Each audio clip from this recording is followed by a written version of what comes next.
اهدنا الصراط المستقيم.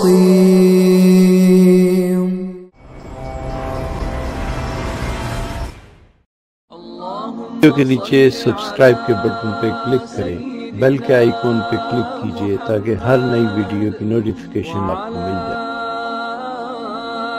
سیدنا محمد.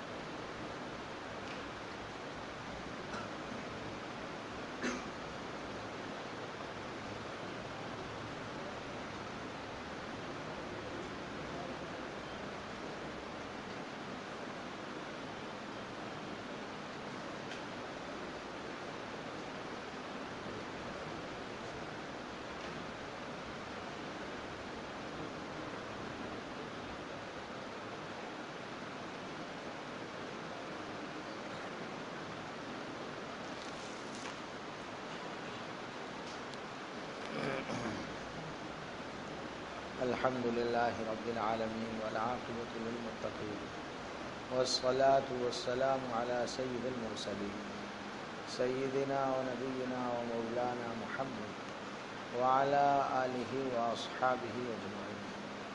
أما بعد،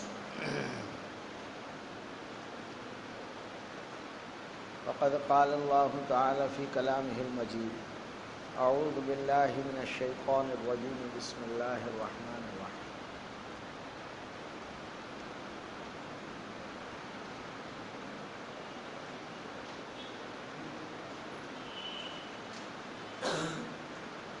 سبحان الذي أسرى بعبده ليلا من المسجد الحرام إلى المسجد الأقصى الذي باركنا حوله لنريه من آياتنا إنه هو السميع البصير. صدق الله العظيم.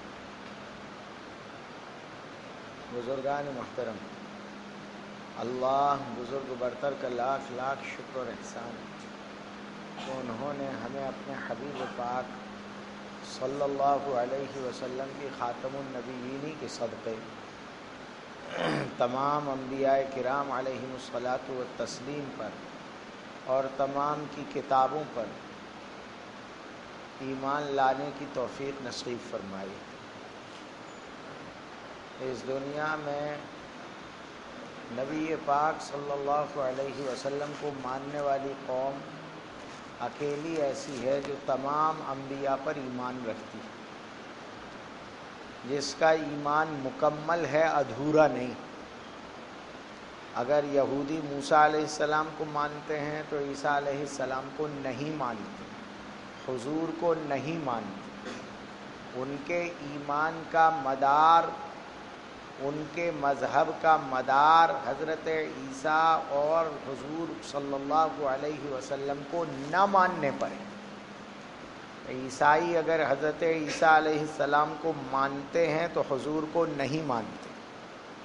ظاہر ہے کہ ان کے مذہب کا مدار نبی اکرم صلی اللہ علیہ وسلم کو نہ ماننے پر. ہم اکیلے ایسے ہیں دنیا میں کہ ہمارے دین کا مدار تمام انبیاء کرام علیہم الصلاۃ والتسلیم کو ماننے پر ہے. ہم سب کی عظمتوں کے قائل ہیں، سب کی نبوتوں کے قائل، سب کی نبوت کو تسلیم کریں. ظاہر ہے جب سب کی نبوت مانتے ہیں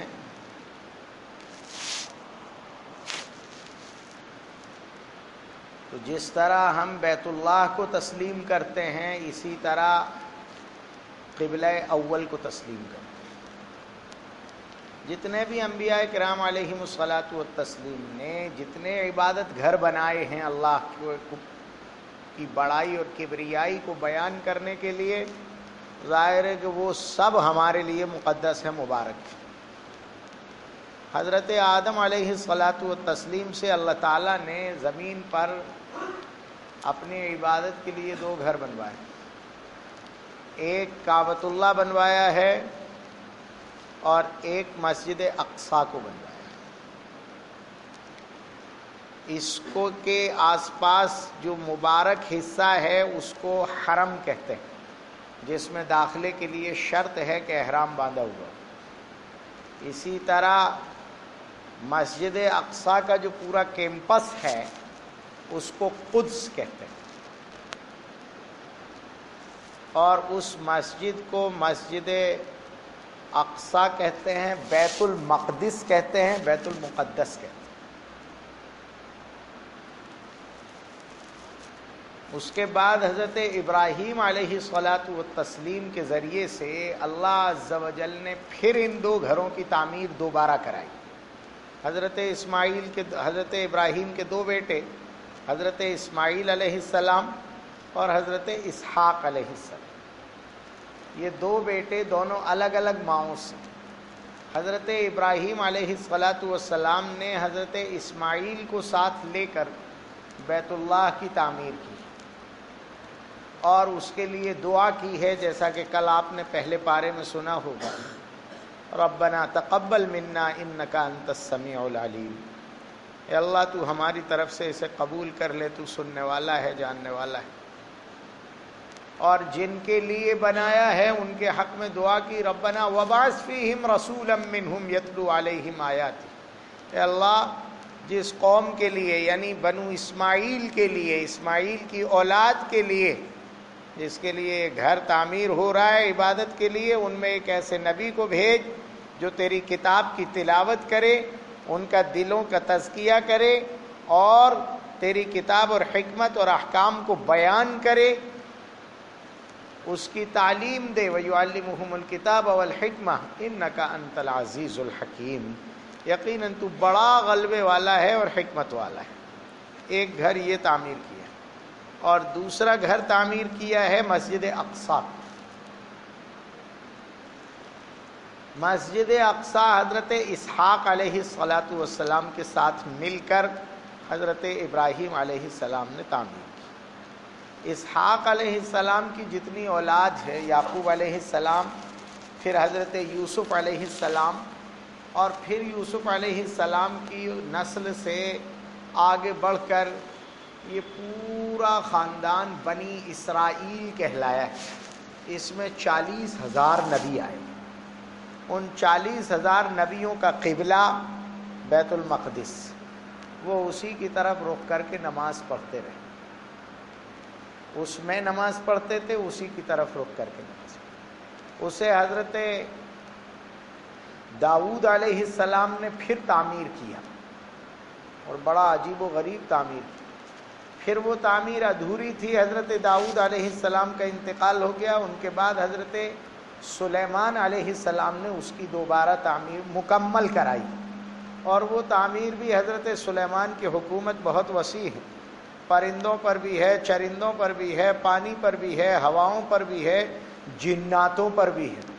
حضرت سلیمان علیہ السلام نے یہ تعمیر جناتوں کے ذریعے سے کرائی۔ ایک ایک پتھر 10-10 فٹ کا ہے، 10-10 فٹ کا ایک ایک پتھر، 10 بائی 10 بائی 10، ایک ایک چٹان پوری کی پوری۔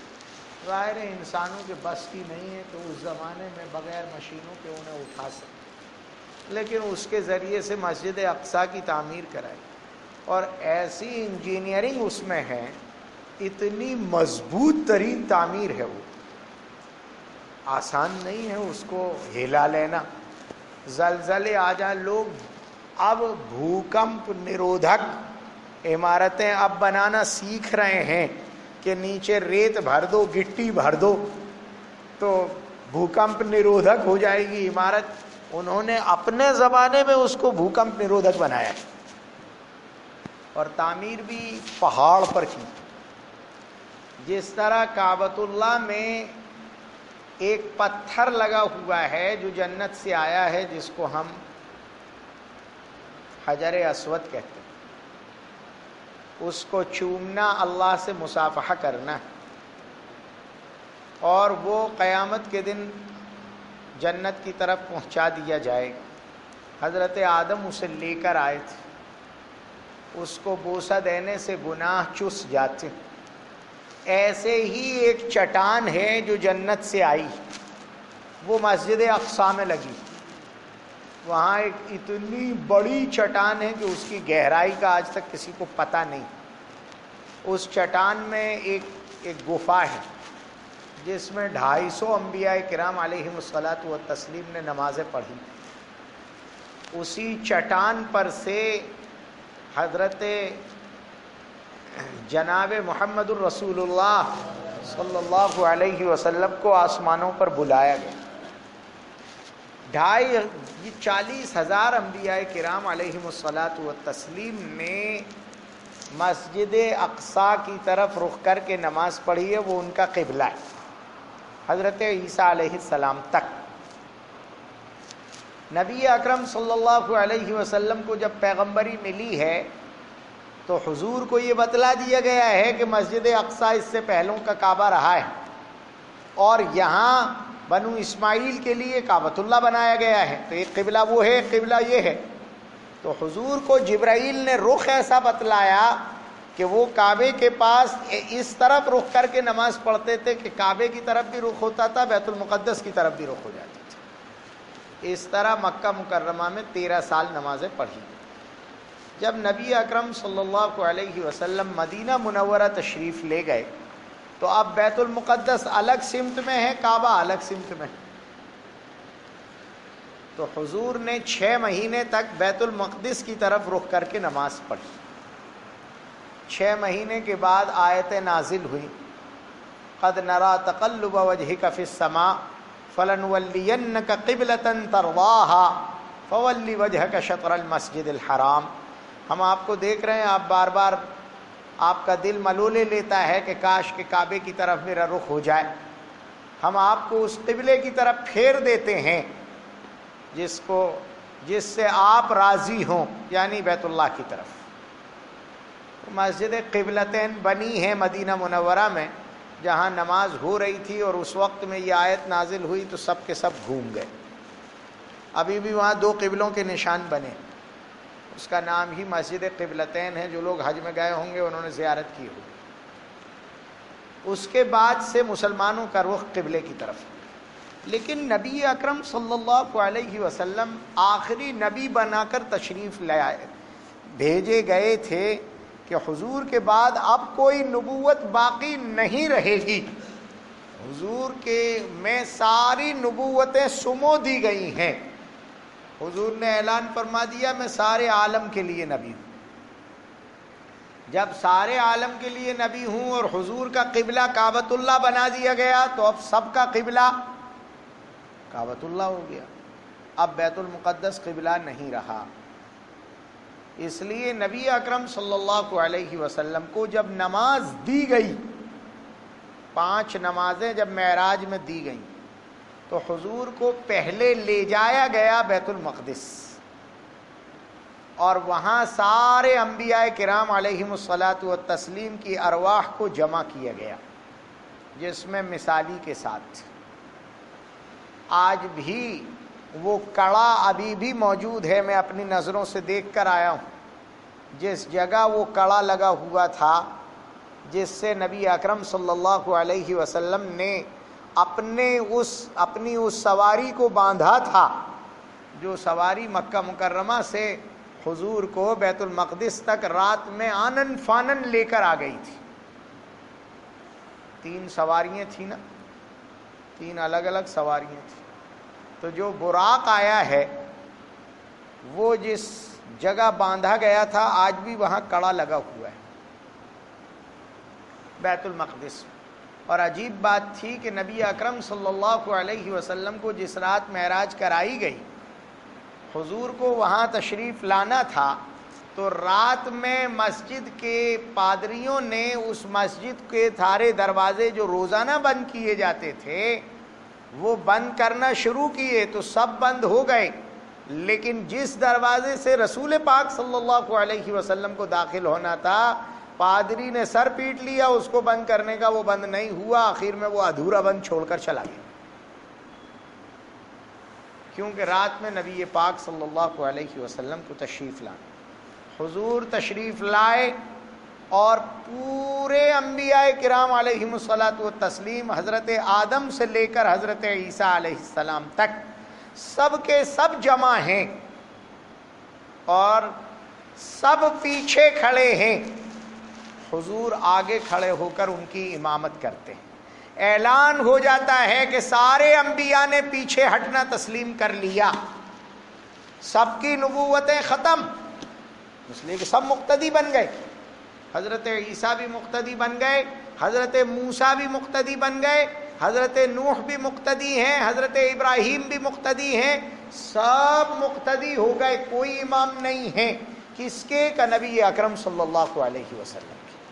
انبیاء کرام نے یہ تسلیم کر لیا کہ اب حضور ہم سب کے سردار ہیں, ہم سب کے امام ہیں. حضور کے آنے کے بعد ہماری نبوتیں, ہماری امامتیں ختم ہو چکی ہیں. یہ اعلان معراج میں ہو گیا, عملاً ہوا. جس طرح وہاں فرشتوں سے سجدہ کرا کے آدم کے سامنے یہ اعلان کرا دیا گیا تھا کہ جو مخلوق پیدا ہوئی ہے وہ فرشتوں سے بڑی, اسی طرح حضور کی امامت میں نماز پڑھا کر یہ اعلان ہو گیا کہ اب بیت المقدس قبلہ نہیں رہے گا. اس لیے جو محراب بنی ہے بیت المقدس میں, اس کا رخ بھی کعبے کی طرف ہے. میں ابھی گیا تھا بیت المقدس کی زیارت کے لیے, باقاعدہ اللہ ہی نے پہنچا دیا تھا, تو میں وہ محراب دیکھ کر آیا. حضرت زکریہ کی محراب, حضرت مریم کی محراب, جہاں حضرت مریم کو جنتی پھل آیا کرتے تھے بے موسم کے, وہ کمرہ بھی دیکھا, اور وہ محراب بھی دیکھی جہاں نبی اکرم صلی اللہ علیہ وسلم نے کھڑے ہو کر سارے نبیوں کو نماز پڑھائی اور قبلے کی طرف رخ کر کے پڑھائی تھی. اب بیت المقدس قبلہ نہیں, کینسل. اب قبلہ صرف ایک رہے گا, اور وہ کون سا؟ اور اس کو ایسا نہیں کہ حضور نے زبردستی نافذ کیا ہو, نہیں, سارے انبیاء کرام علیہم الصلاۃ والتسلیم کی موجودگی میں حضور امام ہیں اور سارے کے سارے انبیاء مقتدی ہیں. یہ فیصلہ سارے انبیاء کی موجودگی میں سب کی رضامندی سے ہو گیا کہ اب ہماری نبوتیں ختم, ہمارا قبلہ ختم, اب سب کا قبلہ کعبۃ اللہ ہے. اور سارے انبیاء نے حضور کی اقتداء میں کعبۃ اللہ کی طرف رخ کر کے نماز پڑھی. اب ظاہر ہے کہ جب بیت المقدس قبلہ نہیں, سارے انبیاء نے رات کو نماز پڑھ لی, لیکن وہ تو رات میں ہوئی نا.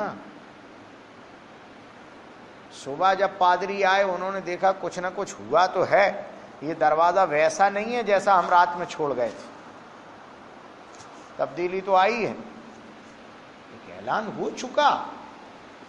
اب ظاہر ہے کہ مسلمانوں کو بیت المقدس فتح کرنا تھا تاکہ دنیا کے لوگوں کو جو پتہ نہیں ہے ابھی تک اور وہ بیت المقدس کو قبلہ بنائے ہوئے ہیں, انہیں بھی یہ معلوم ہو جائے کہ اب بیت المقدس کا قبلہ بھی کعبہ ہو چکا ہے.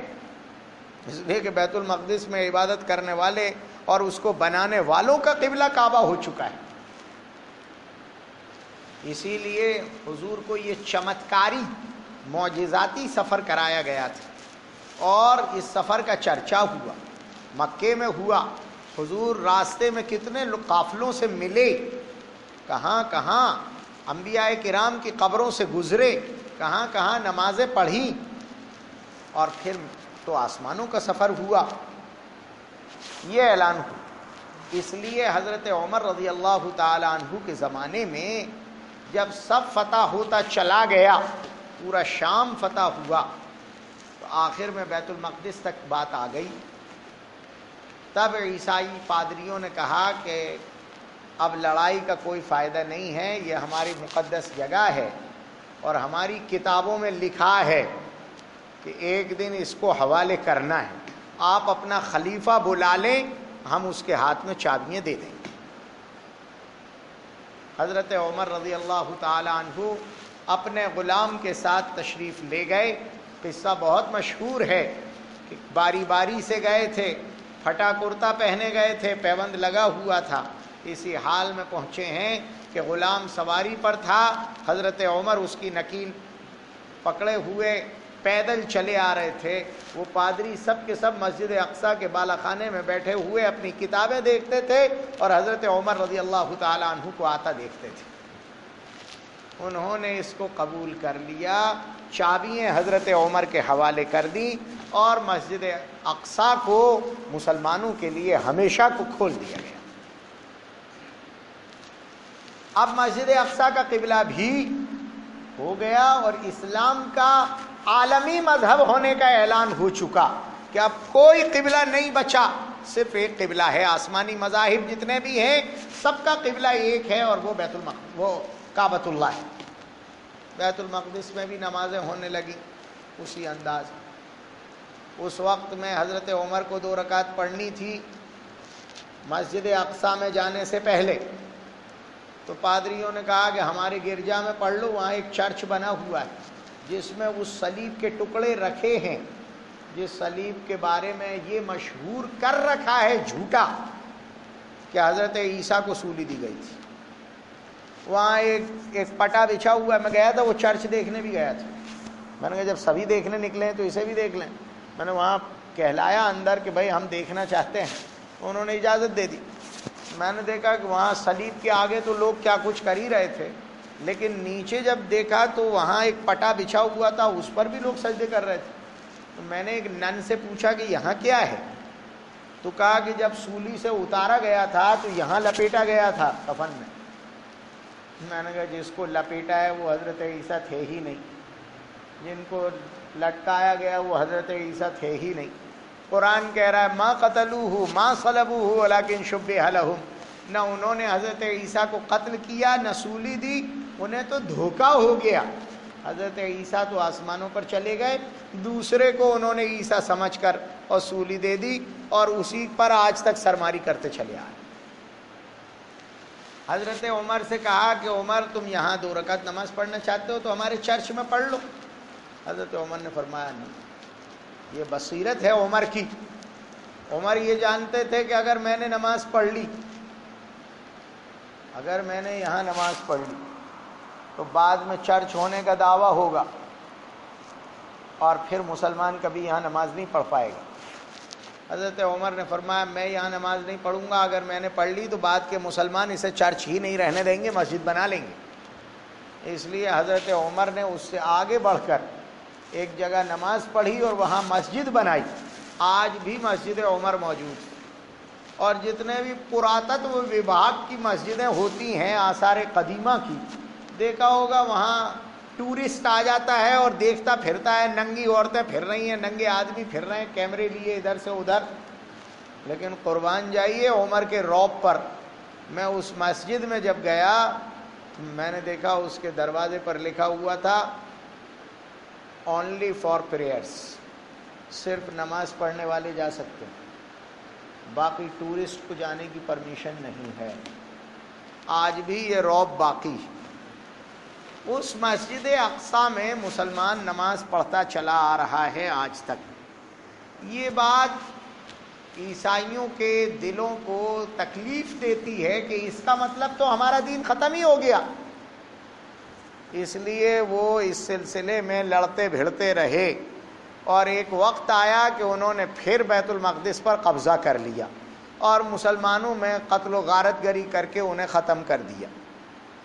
پھر ایک وقت آیا سلطان صلاح الدین ایوبی رحمۃ اللہ علیہ کے ہاتھوں سے اللہ عز و جل نے دوبارہ بیت المقدس کو فتح نصیب فرمائی. اس کے بعد سے پھر عیسائی تو کنارے ہو گئے, پھر یہودی پیدا ہو گئے اور یہودیوں نے چاہا کہ ہماری ایک حکومت قائم ہو. کہاں قائم ہو؟ کہ کسی نہ کسی طرح مسجد اقصیٰ اور اس کے آس پاس وہاں ہماری حکومت قائم ہو. اس لیے کہ اسحاق علیہ السلام ہمارے دادا تھے, تو جو ہمارے دادا تھے وہاں ایک ہمارا بھی تو رہنا چاہیے. تو یہودیوں نے اس کے لیے کوشش شروع کی, بہت محنت کی. ترکی خلیفہ جس زمانے میں تھا اس سے کہا کہ ہمیں آس پاس کی زمینیں دے دو. ترکی خلیفہ نے منع کر دیا تو خلافت ترکی ختم کرا دی جو مسلمانوں کو متحد رکھتی تھی, اور اس کے بعد برطانیہ سے ساز باز کر کے برطانوی فوجوں کے سہارے یہودیوں نے 1948 میں فلسطین پر قبضہ کر لیا اور وہاں مستقل ایک حکومت بنائی اور بیچارے فلسطینیوں کو مار مار کے وہاں سے نکال دیا، جو آج پوری دنیا میں شرنارتھی اور ریفوجی بنے، اور جو وہاں ہیں وہ بیچارے مظلوم، دوسرے نمبر کے شہری، نہ ان کی پڑھائی لکھائی کا ٹھکانہ، نہ ان کے کھان پان کا، نہ ان کے رہنے بسنے کا، ان کے بچے بھیک مانگ کر کھانے پر مجبور، ان کو اس طرح محصور قیدی بنا کر رکھ رکھا ہے، مظلوم بنا کر رکھا ہے، ہر جگہ ان کی چیکنگ، اتنا بعض علاقے وہ ہیں جہاں سے وہ مسجد اقصی میں نماز پڑھنے نہیں جا سکتے، 30 سال ہو گئے آج تک انہوں نے بیچاروں نے مسجد اقصی نہیں دیکھی، سجدہ نہیں کی۔ آج بھی کتنے فلسطینی ہیں جو ہر سال شرنارتھی ہونے کی وجہ سے مسجد اقصی نہیں جا سکتے، اور وہ جارڈن میں ایک حضرت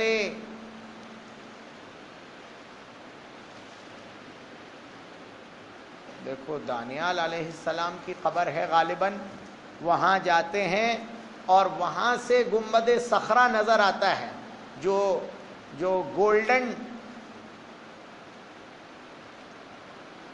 ایک ہی ایسا گنبد ہے جو پورا گولڈن ہے پوری دنیا میں ٹیمپل کا لفظ نہیں بولوں گا، وہ مسجد صخرہ ہے جو اس چٹان کے اوپر انہوں نے گنبد بنایا ہے، وہ نظر آتا ہے تو صرف آنکھیں ٹھنڈی کرنے کے لیے رات کو وہاں جا کر بیٹھ جاتے۔ میں جب گیا تھا، جب وہاں معراج کی رات تھی، ہم لوگ یہاں یہ کہتے آئے ہیں کہ بھائی معراج کی رات تاریخ میں صرف ایک بار ہوئی ہے، اب نہ کبھی ہوگی، نہ اب اس کی کوئی حیثیت ہے، اسلام سالگرہ نہیں مناتا،